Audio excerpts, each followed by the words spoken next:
Well, hello everyone. It's Travis Cadman here, and I want to welcome you to our multifamily investing webinar.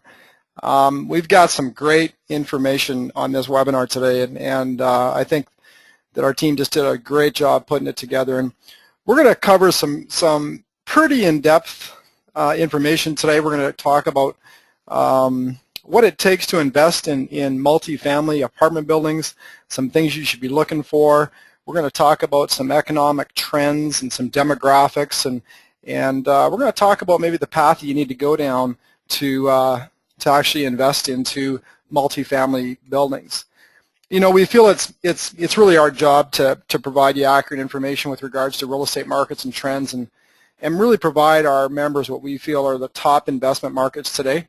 And I think that, you know, not to toot our own horn, but I think a lot of you remember, you know, in 2009 when we said, hey, the place to invest if you want to participate in single-family homes is Phoenix, Arizona, and I think we've got some pretty happy investors out there today. And again, it's not to toot our own horn. I just think it's kind of a testament to our team and what we do as an organization with providing, you know, really solid information and education for our members, and we're pretty proud of what we do.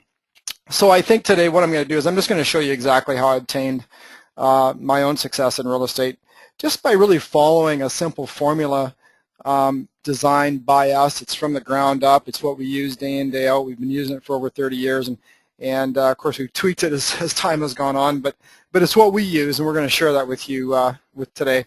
You know, we've got just a great turnout in this webinar today. I'm really impressed with how many people are actually on this webinar today, and so we're going to try to move through it as quick as we can. Some of the information we're going to cover is fairly deep. Some of it's a little dry, so take a drink of water, maybe do a little stretch while the webinar is going on so you can stay with me. But but we're excited about it. We're going to cover lots of information today. So again, thanks everybody for joining in, and feel free to use your index that's popped up on your screen there, and feel free to ask us any questions that you want. And if you want to right now, if you guys just want to test it, you can go ahead and do it. And you know, you can stick up your hand and say I'm here, or you can say this is a test or hello, just to make sure you know how it works. But and I can see questions are already starting to come in that people have, which is great. Go ahead, type all your questions in. I'll get through as many as I can, time permitting, at the end of the webinar. Any questions I can't get through, I'm just going to go ahead and we're going to send you an email following the webinar. But again, everybody, thanks for joining. So today, what we're going to do is we're going to cover a few things today, and we're going to cover basically the points you see on the screen. So we're going to cover types of multifamily investments. There's a few different asset classes under the multifamily umbrella. We're going to talk about those. We're going to talk about why multifamily, how to select a market. We're going to talk about some of the tax advantages with investing into income. So we're going to kind of break that into two parts. We're going to talk about sheltered income and equity growth. So we're going to talk about some of the opportunities that are available there. We're going to talk about some unique and profitable benefits available only to real estate investors. You know, real estate is really kind of a unique asset class for investing into, and it has some unique benefits. We'll talk about some of the long-term fundamentals that will drive multifamily for 20 years. This is some good data that I think you can use in your toolbox to help you make some decisions. And then we're going to talk about 3 tax strategies used by the wealthiest real estate investors. And again, those are only available in the real estate asset class. And then we're going to finish it off just with some 7 key requirements for successful multifamily investments. So kind of a roadmap, if you will, to kind of walk you through the process to actually, you know, get started investing in real estate. But before we do that, I'd just like to take just a moment and talk about some of the people that are actually behind InvestR USA and behind some of our individual markets. And I'd just like to just kind of give you a little warm up to that. Myself, I'm Travis Cadman. I've been in the real estate business for about 30 years, and to date I've been involved in close to $1 billion in real estate transactions in both Canada and the U.S.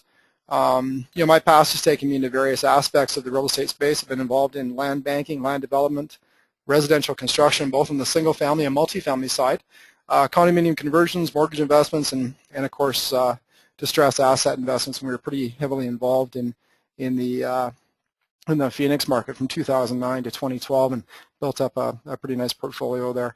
And I know some of our investors did really well, and they're still doing well from the cash flow.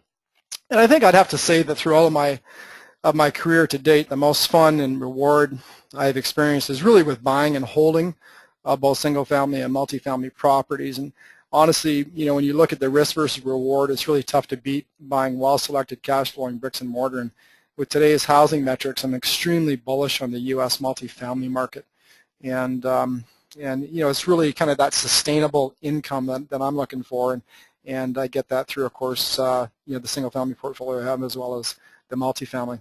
Michael McGrath began his profession in real estate actually in 1977 as vice president of a Houston-based Texas Capital Management Corporation, and he was responsible for acquisitions, management, and leasing investment properties for a major California investment firm.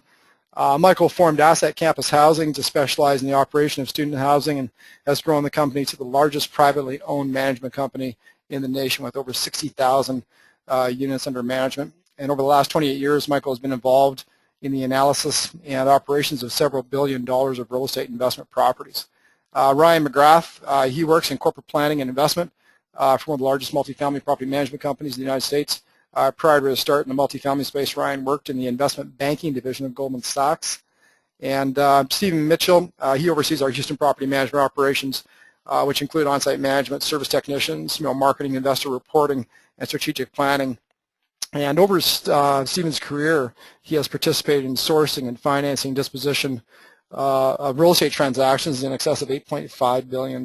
So he's done a lot of work in this space, and we're proud to have these guys on board, and they're doing a great job for us.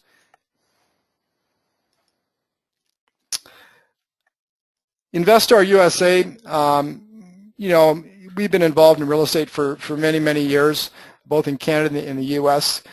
We've got just over $100 million in commercial real estate under management. We've been in the individual investor space and also in the portfolio management space for quite a long time. I got a lot of transactions under our belt, and we tend to acquire right around $20 million in new assets every year. And we've got a large family of investor clients, both from a domestic and international perspective. And under my own bio, I know I talked just a little bit about some of the things we've been involved in the past, and you can see on your screen, there's a number of different asset classes that we've been involved in. And but our focus, moving forward, is really in that bricks and mortar space, in that multifamily housing space, and that's where we've done really well, and I know some of our investors have done really well as well. Now, when we talk about the types of multifamily, when we talk about multifamily, sure, it's multiple units, maybe under one roof or in a project, but really we kind of break it down into a couple different categories. Of course, we've got the straight, multifamily residential. Typically, that's your 2 to 4 unit buildings, and it could be in the form of a duplex, a triplex, or a fourplex. And then, of course, we've got the medium, the small apartments, and that's in the 5 to 70 unit space. And those ones there, you're still hands-on because you're still under 70 units. So as an owner, it's tough to kind of go with that third-party property management company. Even though I know some investors do it, it just lowers the return slightly. They're still seeing some good returns. It just lowers the return slightly, and there's definitely some opportunities in that space. So we call those small apartments if they're in the 5 to 70 space, and then of course we get into the the larger commercial multifamily, and we get into the 70 to 300 units plus, and mainly the investors investing into those buildings are individual investors, private investment companies, REITs, AAA rated life insurance companies, and we tend to stay closer to the 70 to kind of 200 unit range. And the reason why we do that is quite frankly, it's easy for us to buy 70 units as it is 10 units. So we really we focus there. But the big reason why is economies of scale and efficiencies. And that's why is because you can have the third-party property management company, you can have an on-site full-time manager, you can have an on-site full-time service technician looking after the needs of the tenants and making sure that they're happy. And when you go into the smaller units, below 70, it's tough to do that from a numbers perspective. I'm not saying you can't do it, it's just tougher to do it, but we tend to stay in the 70 to kind of that 200.